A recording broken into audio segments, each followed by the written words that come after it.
দর্শক, আজকে আপনাদেরকে আমি অবাক করা দুটি নিউজ পড়ে শোনাবো, যা শুনলে আপনারা চোখের পানি ধরে রাখতে পারবেন না। ভিডিওতে চলে যাবো তার আগে আপনাদের কাছে আমার ছোট্ট একটি অনুরোধ, আপনি যদি আমার চ্যানেলের নতুন দর্শক হয়ে থাকেন তাহলে অবশ্যই চ্যানেলটি সাবস্ক্রাইব করে পাশে থাকা বেল আইকনটি বাজিয়ে দিতে ভুলবেন না। আর যারা অলরেডি আমার চ্যানেলটি সাবস্ক্রাইব করেছেন তাদেরকে জানাই অসংখ্য ধন্যবাদ। আর যারা এই ভিডিওটি পেজ থেকে দেখছেন তারা অবশ্যই পেজটি ফলো করে রাখবেন এবং ভিডিওটি সবাইকে দেখার সুযোগ করে দিবেন। তো চলুন আমি পর্যায়ক্রমে দুটি নিউজ পড়ে শোনাচ্ছি। প্রথমে যে নিউজটি পড়ে শোনাবো সেটি প্রকাশিত হয়েছে ইত্তেফাকে। ময়মনসিংহের বালুকায় ছেলের হাতে বাবা এবং চাঁদপুরের ফরিদগঞ্জে ছেলের হাতে মা খুন হয়েছেন বলে অভিযোগ পাওয়া গেছে। শুক্রবার দুপুরে ফরিদগঞ্জে এবং সন্ধ্যায় বালুকায় পৃথক খুনের এসব খবর পাওয়া যায়। নিহতদের মধ্যে পূর্ব বালুকা কোনাপাড়া গ্রামের মুজিবুর রহমান পান্না উপজেলার মির্কা হাসিনা বানু উচ্চ বিদ্যালয়ের সহকারী শিক্ষক। অপরদিকে ফরিদগঞ্জে খুন হওয়া মা রানু বেগম উপজেলার পাইকপাড়া দক্ষিণ ইউনিয়নের ইচাপুর গ্রামের বাসিন্দা। জানা গেছে বালুকার মুজিবুর রহমান পান্নার সঙ্গে তার ছেলে 18 বছর বয়সী রাব্বির বিভিন্ন বিষয় নিয়ে পারিবারিক কলহ চলছিল।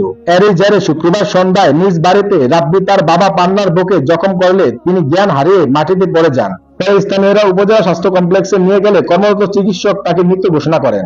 বালুকা মডেল থানার ওসি শাহ কামাল আকন্দ জানান, নিহতের লাশ উদ্ধার করে ময়নাতদন্তের জন্য থানায় নিয়ে আসা হয়েছে। ঘাতক রাব্বিকে আটক করা হয়েছে। অপরদিকে চাঁদপুরের ফরিদগঞ্জে মা রানু বেগমকে খুনের পরে 22 বছরের ছেলে রাসেল পলাতক থাকায় তাকে আটক করা সম্ভব হয়নি। খবর পেয়ে ঘটনাস্থল থেকে লাশ উদ্ধার করেছে পুলিশ। সরজমিনে গেলে নিহতের স্বামী আতর খান বলেন, আমার 3 মেয়ে ও 2 ছেলের মধ্যে রাসেল সবার ছোট। গত কয়েকদিন ধরে তাকে বিয়ে করানোর জন্য আমাদেরকে হুমকি ধমকি দিয়ে আসছে। সে আমাকেও মেরেছে। স্থানীয় একটি মাদ্রাসায় রান্না বান্নার কাজ করি। আমার ছেলে দুপুর 2:49 আমাকে ফোন দিয়ে বলে মাকে কে যেন ঘরে গলা কেটে রাখছে। তখন আমি নিশ্চিত হয়েছি আমার স্ত্রী তার সন্তানের হাতে খুন হয়েছে। তিনি আরো বলেন, ফোন কেটে সাথে সাথে আমি বাড়িতে এসে দেখি আমার স্ত্রী রানু বেগমের লাশ বিছানায় পড়ে আছে। ছেলে রাসেল পালিয়ে গেছে। পরে আমার ডাক চিৎকারে স্থানীয়রা এসে পুলিশকে খবর দেয়। স্থানীয় ইউপি চেয়ারম্যান হোসাইন আহমেদ রাজন শেখ বলেন, খবর পেয়ে আমি ঘটনাস্থলে ছুটে এসেছি। আমি জানতে পেরেছি নিহতের 5 সন্তানের মধ্যে রাসেল সবার ছোট।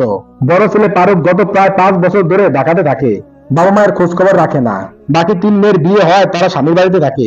স্থানীয় পরিবার সূত্র বলেছে, রাসেল ফরিদগঞ্জ বাজারে একটি মুদি দোকানে শ্রমিকের কাজ করে।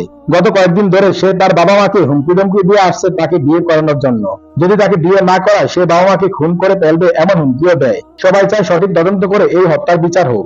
বিষয়টি নিশ্চিত করে ফরিদগঞ্জ থানার ওসি মোহাম্মদ সাইদুল ইসলাম বলেন, খবর পেয়ে আমি ঘটনাস্থল থেকে রানু বেগমের গলা কাটা লাশ উদ্ধার করেছি।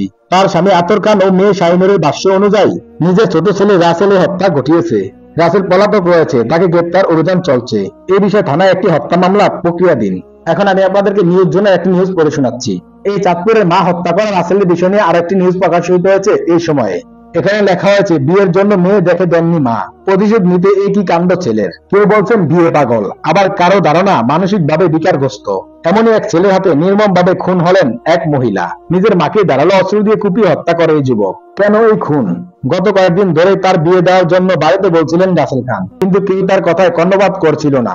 এমনকি রাসেল তার মাকেও এই কথা বলেছিলেন, কিন্তু তিনিও রাসেলের কথায় কান দেননি। এই কারণেই রাসেল তার মাকে হত্যা করে বলে অভিযোগ। এই হত্যাকাণ্ডের ঘটনা ঘটেছে চাঁদপুরের ফরিদগঞ্জে। সেখানে পাইকপাড়া ইউনিয়নের ইসাপুর গ্রামে এই খুনের ঘটনা ঘটে। শুক্রবার বিকেলে খুন করা হয় রানু বেগমকে। ওই মহিলাকে গলা কেটে খুন করার অভিযোগ উঠেছে ছোট ছেলে রাসেলের বিরুদ্ধে। মাকে হত্যার পর পালিয়ে যায় রাসেল খান নামের ওই যুবক। চাঁদপুরের পুলিশ সুপার মোহাম্মদ সাইফুল ইসলাম জানান, মাকে হত্যা করা এলাকায় লুকিয়েছিলেন রাসেল খান।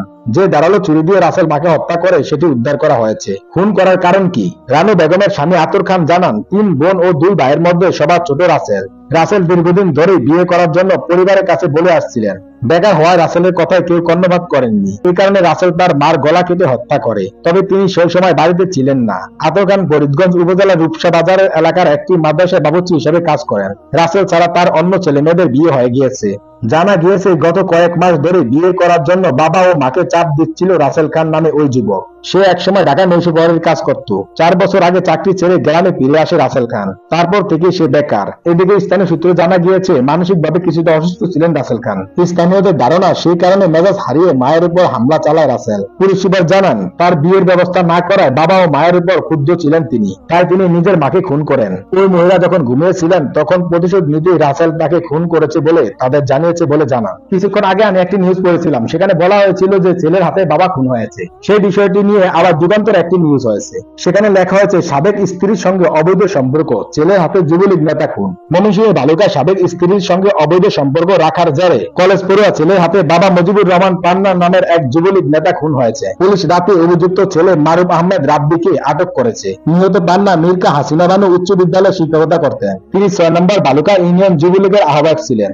শুক্রবার সন্ধ্যায় উপজেলার পূর্ব বালুকা কোনাপাড়া এলাকায় এই ঘটনা ঘটে। পুলিশ ও স্থানীয় একাধিক সূত্রে জানা যায়, মুজিবুর রহমান পান্না গত 2 দিন বাড়িতে আসেননি। শুক্রবার সকালে তিনি বাড়িতে এলে পরিবারের সঙ্গে তেমন কথা হয়নি। সন্ধ্যায় পাঞ্জাবি পায়জামা পরে বাসা থেকে বের হওয়ার সময় তার স্ত্রী রোকসানা বেগমকে কিছু টাকা দিতে বলেন, কিন্তু টাকা না দিয়ে 2 দিন অন্যত্র রাত্রযাপন নিয়ে পান্না ও তার স্ত্রীর মাঝে ঝগড়া হয়। এই সময় পান্নার ছেলে বালুকা সরকারি ডিগ্রি কলেজের এসএসসি পড়ুয়া ছাত্র মারুফ আহমেদ রাব্বি ও মায়ের সঙ্গে ঝগড়া শামিল হয়। এক পর্যায়ে রাব্বির হাতে থাকা কাটা কম্পাস দিয়ে বুকে ও পিঠে বেশ কয়েকটি আঘাত করে। এতে পান্না মাটিতে লুটিয়ে পড়ে। তাকে উদ্ধার করে বালুকা উপজেলা স্বাস্থ্য কমপ্লেক্সে নিয়ে গেলে জরুরি বিভাগের চিকিৎসক মোহাইমিনুল ইসলাম তাকে মৃত ঘোষণা করেন। অপর এক সূত্রে জানা যায়, দীর্ঘ 5-6 বছর আগে থেকে উপজেলা কাঠালী গ্রামের বাসিন্দা সুজ্জত আলীর মেয়ে আসমা আক্তারের সঙ্গে পরকীয়া জড়িয়ে পড়ে মুজিবুর রহমান পান্না। পরকীয়া সম্পর্কে সূত্র ধরে 2 সন্তানের জননী আসমার বাসায় প্রায় আসা যাওয়া করতেন পান্না। এক সময় তারা গোপনে বিয়ে করেন এবং আসমার স্বামী শামসুল আলম গার্মেন্টসে চাকরি করার কারণে কোনো সপ্তাহে বাসা না আসার সুযোগে পান্না ওই বাসায় আসা যাওয়া করতেন।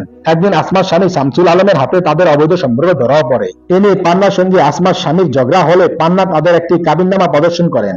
এরপর আসমাকে পান্না তার গ্রামের বাড়ি বালুকা কোনাপাড়া নিয়ে যান। ওইখানে 2 সতীনের মাঝে প্রায় সময় ঝগড়া হতো। 3 বছর পূর্বে আসমা আম গাছে নিজের জীবন নিজে শেষ করতে চেষ্টা করলে পান্না তাকে ডিভোর্স দিয়ে দেন। পরে আসমার ছেলে অয়নকে তার পূর্বের স্বামী শামসুলের কাছে ও মেয়ে অর্বাকে তার বড় বোনের কাছে রেখে ময়মনসিংহে বাসা ভাড়া নিয়ে এক আইনজীবীর সহকারী হিসেবে কাজ শুরু করেন। বেশ কয়েক মাস ধরে পান্না ও আসমার মাঝে আবার সম্পর্ক গড়ে ওঠে এবং পান্না তার স্ত্রীকে নানা অজুহাত দেখিয়ে সুযোগ বুঝে আসমার বাসায় চলে যেতেন। এসব ঘটনায় আসমার ছেলে অয়ন ক্ষিপ্ত হয়ে গত 2 মাস পূর্বে বালুকা পৌরসভার 6 নম্বর ওয়ার্ড মেজরবিটা এলাকায় পান্নাকে প্রকাশ্যে কুপিয়ে বাম হাত গুরুতর আহত করে। দীর্ঘদিন হাসপাতালে চিকিৎসা নিয়ে পান্না কিছুটা সুস্থ হন। ঘটনায় পান্না বাদী হয়ে অয়নকে আসামি করে বালুকা থানায় হত্যার চেষ্টায় একটি মামলা করেন। বালুকা উপজেলা স্বাস্থ্য কমপ্লেক্সের কর্মরত চিকিৎসক মোহাইমিনুল ইসলাম জানান, মুজিবুর রহমান পান্নাকে হাসপাতালে নিয়ে আসার আগে তার মৃত্যু হয়েছে। তার শরীরে একাধিক স্থানে আঘাত রয়েছে। বালুকা মডেল থানার পরিদর্শক শাহ কামাল আকন্দ জানান, নিহতের লাশটি উদ্ধার করে ময়নাতদন্তের জন্য ময়মনসিংহ মেডিকেল কলেজ হাসপাতালে প্রেরণ করা হয়েছে। নিহতের ছেলে অভিযুক্ত মারুফ আহমেদ রাব্বিকে আটক করা হয়েছে। আঘাতে ব্যবহৃত কাটা কম্পাসটি উদ্ধারের চেষ্টা চলছে। তো আশা করছি আপনারা পুরো নিউজটি মনোযোগ সহকারে শুনেছেন, সেখানে কি বলা হয়েছে তাও বুঝতে পেরেছেন। এই বিষয়ে নিয়ে যদি আপনাদের কোনো মতামত থাকে তাহলে অবশ্যই কমেন্ট করে জানাতে পারেন। ভিডিওটি এই পর্যন্তই, দেখা হচ্ছে পরবর্তী ভিডিওতে। সে পর্যন্ত সবাই ভালো থাকবেন, সুস্থ থাকবেন। আল্লাহ হাফেজ।